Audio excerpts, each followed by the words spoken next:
Shalom from Jerusalem to my beloved brothers and sisters from around the world.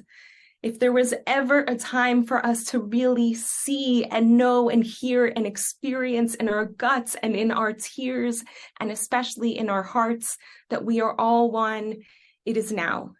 And unfortunately, it seems to be that the Jewish people, when faced with darkness, that's when we remember the most the family that we are, the unity that we are, and the unity that is the divine God, the Holy One, the source of all things, whatever it is you choose to call your creator. And in the presence of such indescribable darkness, we are called to create a light greater than anything we've ever created before. Each of us has the capacity to be a beacon because this is our calling as a nation. We are called to be a light onto the nations. This isn't a light in the figurative sense, like inspirational or something like that. Literally a source of light. And just like in this week's Parsha Bereshit, Genesis, we see the creation of the world. And in the creation of the world, first we start with darkness. And darkness is hovering over the surface of the earth. And there is nothing to experience and nothing to see, no animals, no plants, no beauty of humanity. There isn't the gorgeousness of creation until there is light. And we have within us the capacity to be co-creators with God, because in this creation story, in our creation reality, God created us to be co-creators with Him in the manifestation of an ideal, utopic world where people are good, where people are kind, where people are loving, and seek out justice and truth and kindness and mercy and compassion.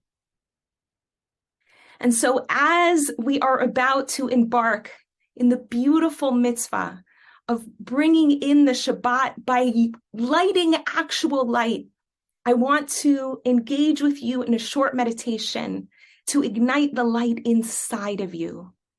So I invite you to close your eyes and place your hands over your heart and put your mind's eye in that space under your hands and really keep your mental focus there to create a bridge between your brain and your heart, so that your brain and your heart can literally start running on a coherent frequency and creating a coherent vibration of love. And we do this by thinking of a specific time in our lives when we were filled with an immense sense of love, almost to bursting. Can you think of a time in your life when your heart was so alive with the feeling of love? Play out that memory as if it's happening right now and feel that love in your heart. With its colors, its textures, its sights, its sounds. Feel it. Feel your heart pumping life under your hands, pumping life into your entire body, pumping the breath that's coming in and out of you beneath your hands. God has chosen you to be alive in this moment, in this time, in this generation, to be a beacon of light. Feel that. And I want you now to think of a specific person you know right now is injured or in captivity or fighting on the front lines or mourning. And I want you in your mind's eye, with your eyes closed, to picture that person and to bring them into your heart and hold them in the embrace of your great capacity for love and compassion. Bring them your love. Bring them your light. Speak words of encouragement and of love to them right now. This is why you were given an imaginative faculty. Not to keep repeating images of brutality and fear, but to replay images of love and kindness. And now I want you to stretch your heart even further and imagine the entire land of Israel and the entire people of Israel. And I want you to imagine your arms wrapping themselves around the entire nation. Hold us all in your embrace. Not just those who are in the land of Israel, but Jews everywhere, because we're in this together, both in heart and in reality. Hold us all with your love, with your faith, with your compassion. Believe in the power of the Jewish people to be beacons of light, of goodness, of justice, of kindness in the world. And believe in your capacity to hold us with your love.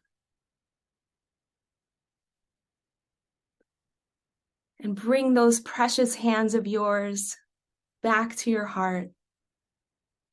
And hold your own heart with kindness, with patience.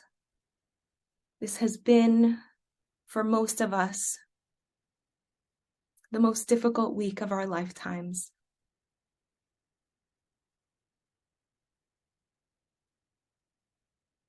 Love yourself and hold yourself in that.